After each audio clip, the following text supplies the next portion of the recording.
Hi friends, welcome back to Shweta Siddu vlogs. ಇವತ್ತು ನಾವು ದೇವಸ್ಥಾನಕ್ಕೆ ಹೋಗ್ಬೇಕಾಗಿತ್ತು. ಅದಕ್ಕೆ ನಮ್ಮ ಮನೆಯವರು ಬೆಳಿಗ್ಗೆ ಎದ್ದು ಪಾಪು ಜೊತೆ ಆಟ ಆಡ್ಕೊಂಡು ಪಾಪುಗೆ ನಾನೇ ಎಣ್ಣೆ ಹಾಕ್ಬೇಕು ಅಂತ ಹೇಳಿ ಅವರೇ ಎಣ್ಣೆ ಹಾಕ್ತಾ ಇದ್ರು. ಸಾಮಾನ್ಯವಾಗಿ ನಾನು ಹರಳೆಣ್ಣೆ ಬರುತ್ತಲ್ಲ, ಅದಕ್ಕೆ ಬ್ರೆಸ್ಟ್ ಮಿಲ್ಕ್ ಅನ್ನ ಸೇರಿಸಿ ಅದನ್ನ ಚೆನ್ನಾಗಿ ಸ್ಮ್ಯಾಶ್ ಮಾಡಿ ಅದು ಒಂಥರ ಬೆಣ್ಣೆ ತರ ಬರುತ್ತೆ ನೋಡಿ. ವಿಡಿಯೋದಲ್ಲಿ ಹಾಕಿದ್ದೀನಿ, ಆ ತರ ಬೆಣ್ಣೆ ತರ ಬರುತ್ತೆ. ನಾನು ಅದನ್ನೇ ಪಾಪುಗೆ ಹಾಕೋದು. ಸ್ಕಿನ್ ತುಂಬಾ ಗ್ಲೋ ಆಗುತ್ತೆ ಮತ್ತೆ ಸಾಫ್ಟ್ ಆಗುತ್ತೆ. ಒಳ್ಳೆ ರಿಸಲ್ಟ್ ಅಂತ ಹೇಳ್ಬೋದು, ಟ್ರೈ ಮಾಡಿ. ಮತ್ತೆ ಮನೇಲಿ ಅಂಗನವಾಡಿಯಲ್ಲಿ ಕೊಟ್ಟಿರುವಂತಹ ಹಾಲಿನ ಪೌಡರ್ ಇತ್ತು. ಇದರಲ್ಲಿ ಏನಾದ್ರು ಮಾಡ್ಬೇಕಲ್ಲ ಅಂತೇಳಿ ರಸಗುಲ್ಲ ಮಾಡೋಣ ಅಂತ ಹೋದೆ. ಮೊದಲು ಒಂದು ಪಾತ್ರೆಗೆ ನೀರ್ ಹಾಕಿ ನೀರನ್ನ ಬಿಸಿ ಮಾಡ್ಕೊಂಡಾದ್ಮೇಲೆ ಹಾಲಿನ ಪೌಡರ್ ಹಾಕಿ ಅದನ್ನ ಅದಕ್ಕೆ ಮಾಡಿ ಅದಕ್ಕೆ ನಿಂಬೆ ರಸನ ಹಿಂಡ್ಕೊಂಡೆ. ಆಮೇಲೆ ಹಾಲು ಹೊಡ್ಕೊಂಡೋದ್ನ ಒಂದು ಬಟ್ಟೆಯಲ್ಲಿ ಶೋಧಿಸ್ಕೊಂಡು ಮತ್ತೆ ಅದರಲ್ಲಿ ನೀರಿನಾಂಶನೆಲ್ಲ ತೆಗೆದು ಮತ್ತೆ ಅದ್ರ ಮೇಲೆ ಒಂದು ಭಾರವಾಗಿ ಏನಾದ್ರು ಇಟ್ಕೊಂಡಾದ್ಮೇಲೆ ಅಲ್ಲಿರುವಂತಹ ನೀರಿನಾಂಶ ಎಲ್ಲ ಪೂರ್ತಿ ಹೋಗುತ್ತೆ. ಆಮೇಲೆ ನೋಡಿ ಈ ತರ ಹದವಾಗಿ ಬರುತ್ತೆ.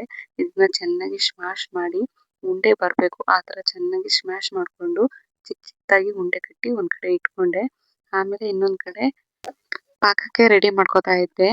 ನಾನು 2 ಕಪ್ ಅಷ್ಟು ನೀರ್ ಹಾಕೊಂಡು ಅದಕ್ಕೆ 1/2 ಕಪ್ ಅಷ್ಟು ಸಕ್ಕರೆನ ಹಾಕಿ ಪಾಕನ ರೆಡಿ ಮಾಡ್ತಾ ಇದ್ದೀನಿ. ಮತ್ತೆ ಅದಕ್ಕೆ ಸ್ವಲ್ಪ ಏಲಕ್ಕಿನ ಸೇರಿಸ್ಕೊಂಡೆ ಅಷ್ಟೇ, ಇನ್ನೇನು ಹಾಕಿಲ್ಲ. ಬೇಕು ಅಂದ್ರೆ ಕೇಸರಿ ಕೂಡ ಸೇರಿಸ್ಕೋಬಹುದು. ಮತ್ತೆ ನಾವು ಮಾಡಿರುವಂತ ಉಂಡೆನ ಅದ್ರೊಳಗಡೆ ಬೆರೆಸೋದಷ್ಟೇ.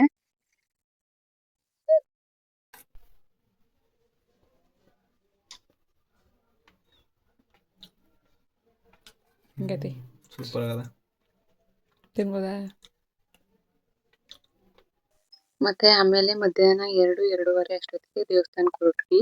ನಾನು, ನನ್ನ ಹಸ್ಬೆಂಡ್, ನಮ್ಮ ಅತ್ತೆ ಮತ್ತೆ ಪಾಪು 4 ಜನನು ದೇವಸ್ಥಾನಕ್ಕೆ ಹೊರಟ್ವಿ. ಈ ದೇವಸ್ಥಾನ ಎಲ್ಲಪ್ಪ ಇರೋದು ಅಂದ್ರೆ ಚಾಮರಾಜನಗರದ ಕುಡ್ಲೂರು ಆಲೂರು ಮುಂದೆ ಕರಿನಕಟ್ಟೆ ಅಂತ ಇದೆ, ಅಲ್ಲಿ ಈ ದೇವಸ್ಥಾನ ಇದೆ.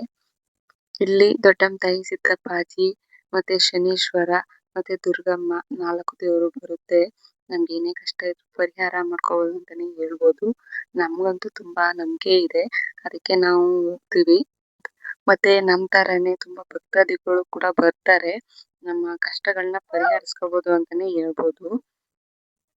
ಮತ್ತೆ ನನ್ಗೆ ಪರ್ಸನಲಿ ಇಷ್ಟ ಆಗೋದು ಏನಪ್ಪಾ ಅಂದ್ರೆ ದೇವ್ರು ಬರುತ್ತಲ್ಲ, ಅವ್ರ ವೈಫು ರಾಣಿ ಅಕ್ಕ ಅಂತ, ಅವ್ರಂತೂ ನಂಗೆ ತುಂಬಾ ಸಪೋರ್ಟಿವ್ ಆಗಿರ್ತಾರೆ.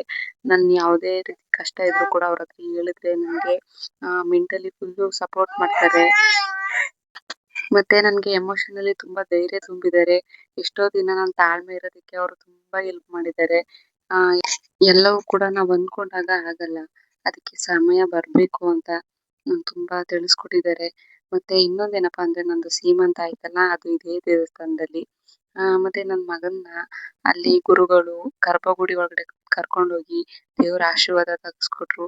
ನನ್ಗಂತೂ ತುಂಬಾನೇ ಖುಷಿ ಆಯ್ತು. ಇಷ್ಟ ಆಗಿತ್ತು ಇವತ್ತಿನ ವ್ಲಾಗ್. ಯಾರಿಗೆಲ್ಲ ಈ ವ್ಲಾಗ್ ಇಷ್ಟ ಆಯ್ತು ಪ್ಲೀಸ್ ಲೈಕ್ ಮಾಡಿ, ಶೇರ್ ಮಾಡಿ, ಕಮೆಂಟ್ ಮಾಡಿ, ಹಾಗೆ ಸಬ್ಸ್ಕ್ರೈಬ್ ಮಾಡಿ. Thank you.